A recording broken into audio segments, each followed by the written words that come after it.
கிறிஸ்துவுக்குள் அன்பான சென்னை பேராயத்தினுடைய பேராயர், இந்த நிகழ்வினுடைய தலைமை பொறுப்பேற்கக்கூடிய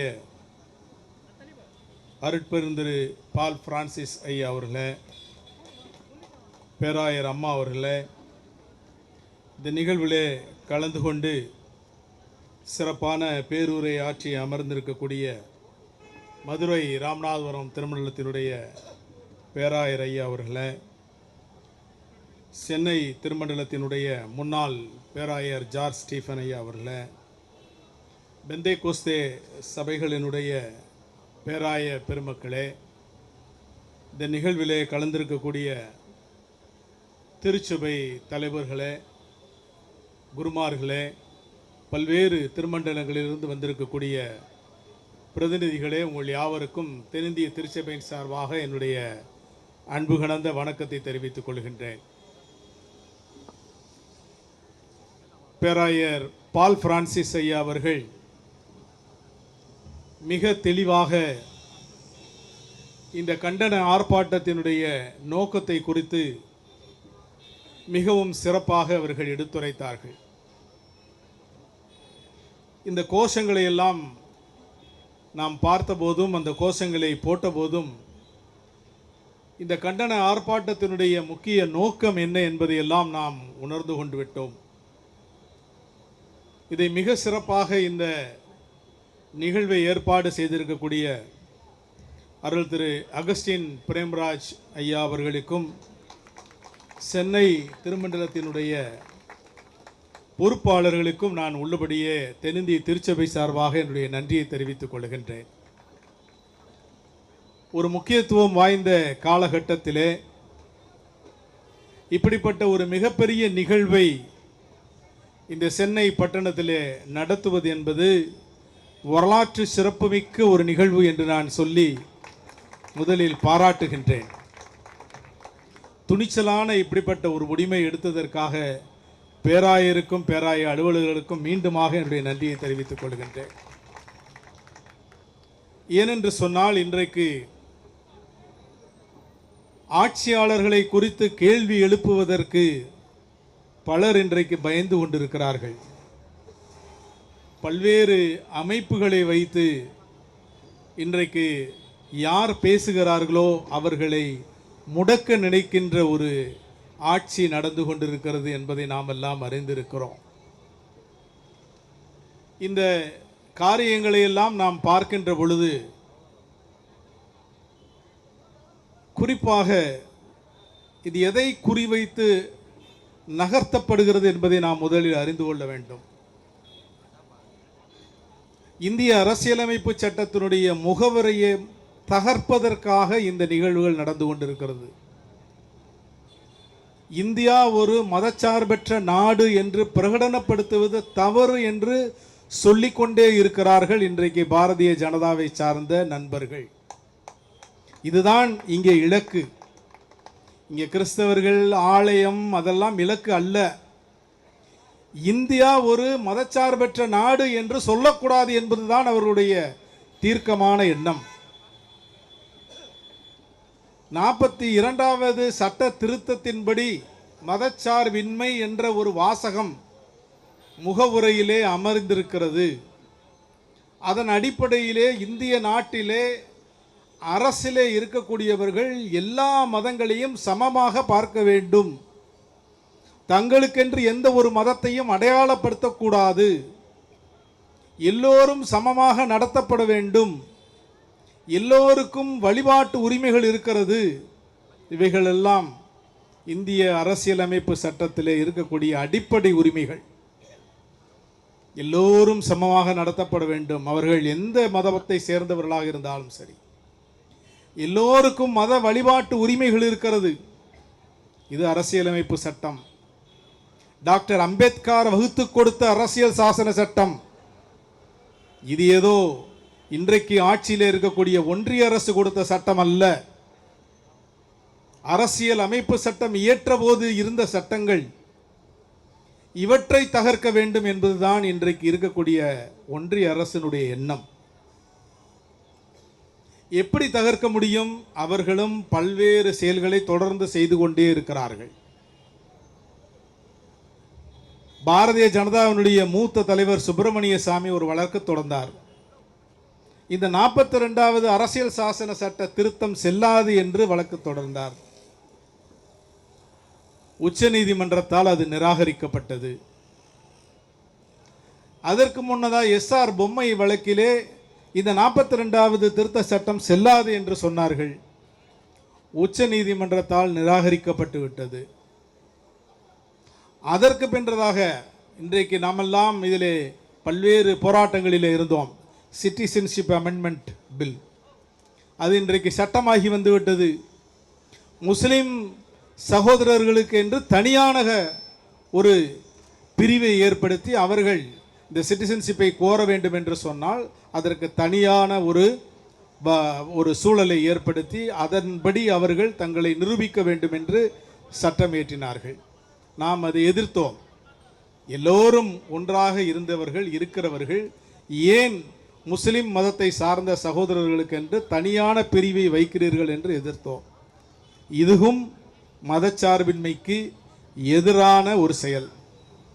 அதற்கடுத்ததாக நாம் எல்லோரும் போராட்டத்தில் இருந்தோம். மதமாற்று தடை சட்டம்,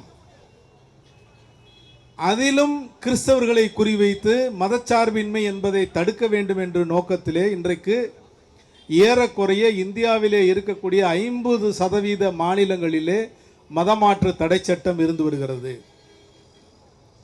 பல்வேறு குருமார்கள், அதேபோன்று இன்றைக்கு ஆலயங்களிலே பணிபுரிகிறவர்கள், பொறுப்பாளர்கள், கன்னியாஸ்திரிகள் எல்லோரும் இந்த சட்டத்தினால் இன்றைக்கு சிறைக்கு அழைக்கப்பட்டு வருகிறார்கள். நியூ இயர் அன்றைக்கு கூட ஒரு தகவல் கிடைத்தது. ஒரு மிஷனரியை அரெஸ்ட் செய்து கொண்டு போய் சிறையிலே வைத்து விட்டார்கள் என்ற தகவல் கிடைத்தது. உடனடியாக தொடர்பு கொண்டு என்ன செய்ய வேண்டும் என்று பேசி அங்கு இருக்கிறவர்களை அழைத்து அவர்களை பெயிலில் எடுத்துட்டு வந்தோம். மத வழிபாட்டு உரிமையை தடுக்க வேண்டும். இப்போ நான் சொல்கிறதெல்லாம் என்னன்னு சொன்னால், மதச்சார்பின்மைக்கு எதிராக இந்த ஒன்றிய அரசு என்னென்னவெல்லாம் செய்து கொண்டிருக்கிறது என்பதை மாத்திரம் நான் சொல்லிக் கொண்டு வருகிறேன். இதை ஒரு பக்கம் வைத்துவிட்டு அடுத்தவர்கள் என்ன செய்கிறார்கள்? கிறிஸ்தவர்களையும் முஸ்லிம் சகோதரர்களையும் குறிவைத்து தாக்குகின்ற வகையிலே சொல்லாடல்களை பயன்படுத்துகிறார்கள். Hate speech. எப்படியெல்லாம் மதத்தை வைத்து அவர்களை பிரித்தாள முடியுமோ அல்லது மதவெறியை தூண்டுகின்ற வகையிலே பேச முடியுமோ அப்படியெல்லாம் பேசுகிறார்கள். இரண்டாவதாக உதாரணமாக சொல்ல வேண்டும் என்று சொன்னால், இந்த கிறிஸ்மஸ் நிகழ்ச்சிக்கு முன்பதாக என்ன பேசப்பட்டது நீங்கள் எல்லாம் இந்த சாட் ஜிபி இதிலனால நீங்கள் செக் பண்ணி போய் பாருங்கள். கிறிஸ்மஸ் நிகழ்வுகளிலே இந்துக்கள் கலந்து கொள்ளாதீர்கள், இது கலாச்சார சீர்குலைவு, இதிலே நாம் யாரும் கலந்து கொள்ளக்கூடாது, வெறித்தனமான பேச்சு. இன்றைக்கு பொங்கல் கொண்டாடுகின்றார்கள், நாமளும் சமத்துவ பொங்கலை கொண்டாடுகிறோம். தமிழர் திருநாள், விளைச்சலை காண்பித்து கடவுளுக்கு நன்றி செலுத்தி கொண்டாடுகின்ற திருநாள். நாங்களும் பொங்கல் கொண்டாடுகின்றோம். தீபாவளி கொண்டாடுகிறார்கள் எங்களுடைய சகோதரர்கள், நாங்களும் இனிப்பு பெற்றுக் கொண்டிருக்கிறோம். இங்கு யாரும் மதவாதத்திலே மக்களிடத்திலே இல்லை என்பதை தெளிவுபடுத்தி கொண்டிருக்கிறோம். ஆனால் குறிப்பிட்ட ஒரு சிலர் இது போன்ற வெறுப்பு பேச்சுக்களை பேசி இந்துக்கள் வெறித்தனமாக செயல்பட வேண்டும் என்ற நோக்கத்தோடு அவர்கள் பேசி வருகிறார்கள். இது டிசம்பர் மாதத்திலே முதல் வாரத்திலே நடக்கிறது. அதற்கு அடுத்து கிறிஸ்மஸ் 20ஆம் தேதியில் இருந்து வரிசையாக நிகழ்வுகள். குழந்தைகள் கிறிஸ்மஸ் நிகழ்வுக்காக ஆயத்தப்பட்டு கொண்டிருக்கிறார்கள். உணவுகள் தயாராகி கொண்டிருக்கிறது. அந்த நிகழ்விற்குள்ளாக புகுந்து அவர்களை துன்புறுத்தி அவர்களை அடித்து அந்த பாஸ்டர் மீது காவல் நிலையத்திலே புகார் கொடுத்து பாஸ்டரை கூட்டு கொண்டு செல்கிறார்கள். செயின்ட் மேரிஸ் பள்ளியிலே ஒரு நிகழ்வு நடக்கிறது, அதை தடுத்து நிறுத்துகிறார்கள்.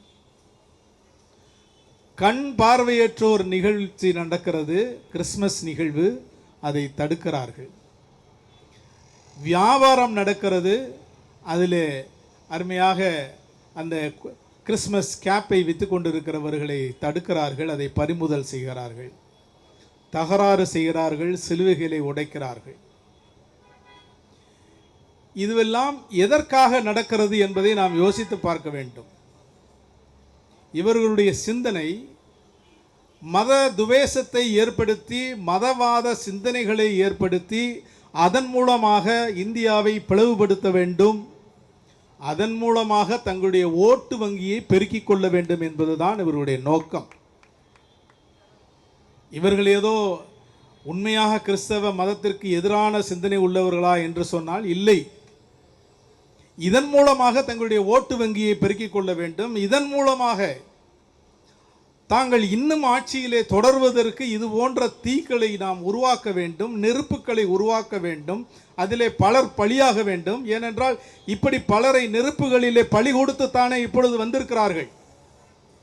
ஊபியிலே நடந்ததும், பல்வேறு இடங்களிலே நடந்ததும், வழக்குகளிலே தண்டனை பெற்றதும், அப்பீலிலே விடுதலையானதும் மக்களுக்கு தெரியாதா? இப்படிப்பட்ட சிந்தனை உள்ளவர்கள் தான் இன்றைக்கு ஆட்சியிலே, ஒன்றிய அரசிலே இருக்கிறார்கள். இவர்களை குறித்து நாம் விழிப்புணர்வாக இருக்க வேண்டும். நாம் எந்த இந்து சகோதரர்களையும் குறை சொல்லவில்லை. இந்து மதம் என்பது அவர்களுடைய நம்பிக்கை. நாம் எப்போதும் கட்டாய மதமாற்றத்திற்கு துணை போனதே கிடையாது. இது மனிதனுடைய மதம் சார்ந்த நம்பிக்கை. நம்முடைய வாழ்வியலும் நம்முடைய வாழ்க்கையும் மற்றவர்களுக்கு பிடித்து போயிருந்தால் அதை அறிந்து கொண்டு நம்முடைய ஆலயத்துக்கு வருகிறார்கள், கடவுளை பற்றி தெரிந்து கொள்கிறார்கள்.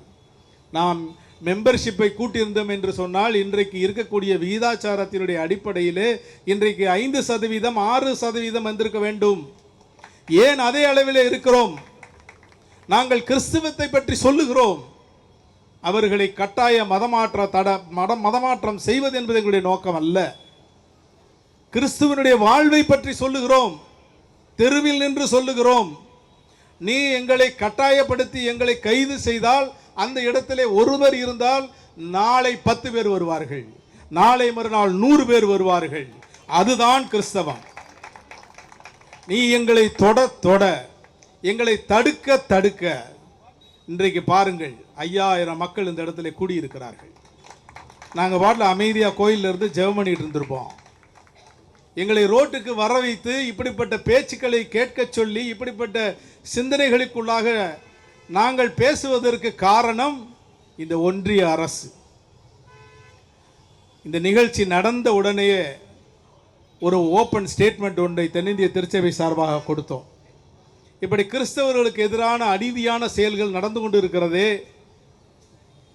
ஒன்றிய அரசினுடைய நிலை என்ன, காவல்துறை எத்தனை வழக்கு போட்டிருக்கிறது, என்ன நடவடிக்கை எடுத்திருக்கிறது என்று கேள்வி எழுப்பினோம். வைடராக அது பப்ளிஷ் ஆனது. இன்று வரை எந்த அமைப்பில் இருந்தும், அரசு இயந்திரத்தில் இருந்தும் இப்படிப்பட்ட நிகழ்வுகள் நடந்தது, நடக்கவில்லை, இதை எடுத்திருக்கிறோம் என்ற தகவல் இல்லை. நான் இங்கு குறிப்பாக மற்றொன்றையும் சொல்ல விரும்புகிறேன்.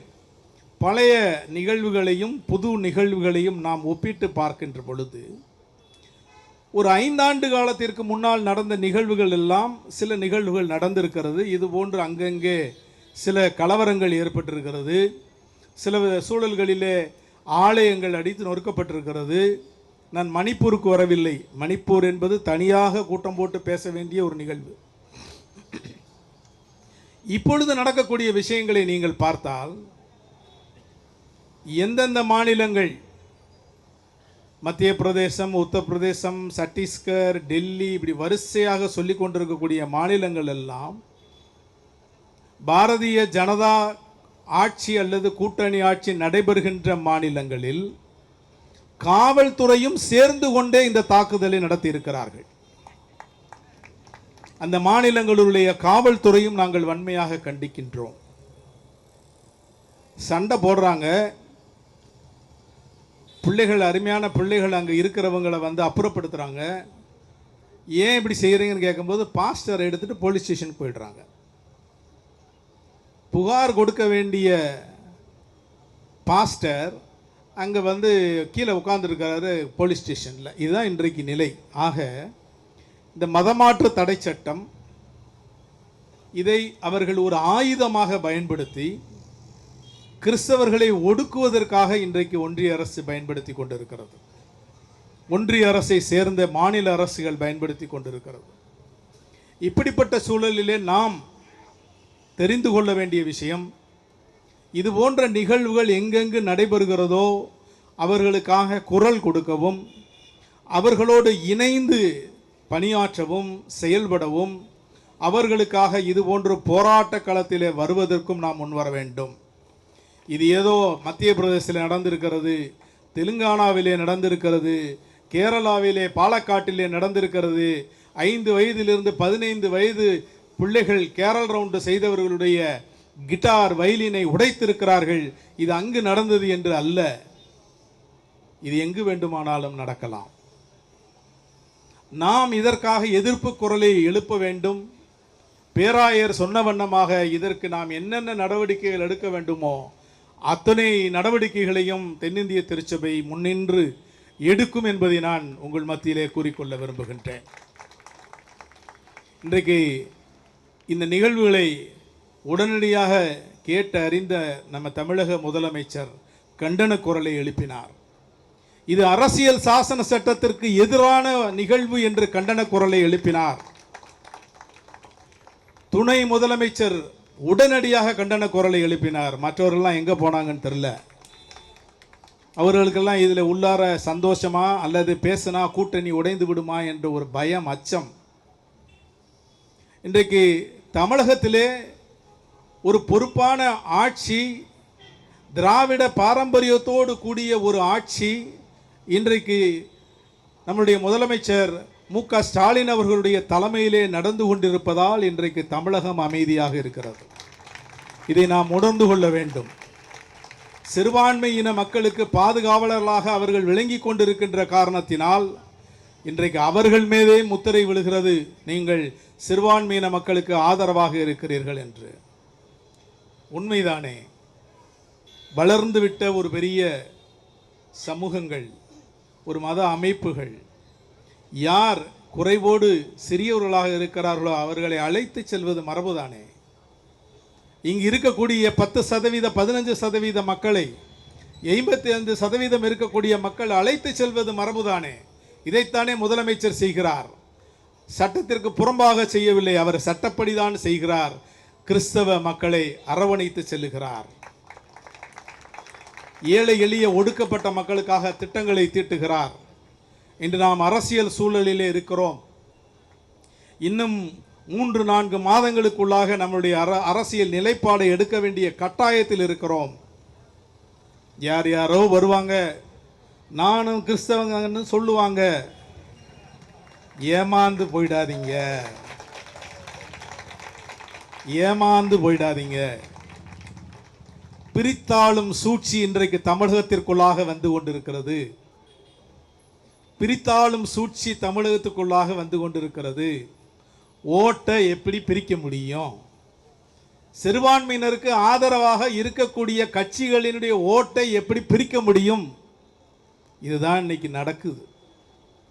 எதிர்காலங்களில் கிறிஸ்தவம் தமிழகத்தில் சிறப்பாக இருக்க வேண்டும் என்று சொன்னால் ஏமாந்து போய்விடக்கூடாது. இது 5 ஆண்டு காலத்திற்கான தேர்தல் அல்ல, நம்முடைய வாழ்வுரிமைக்கான தேர்தல்.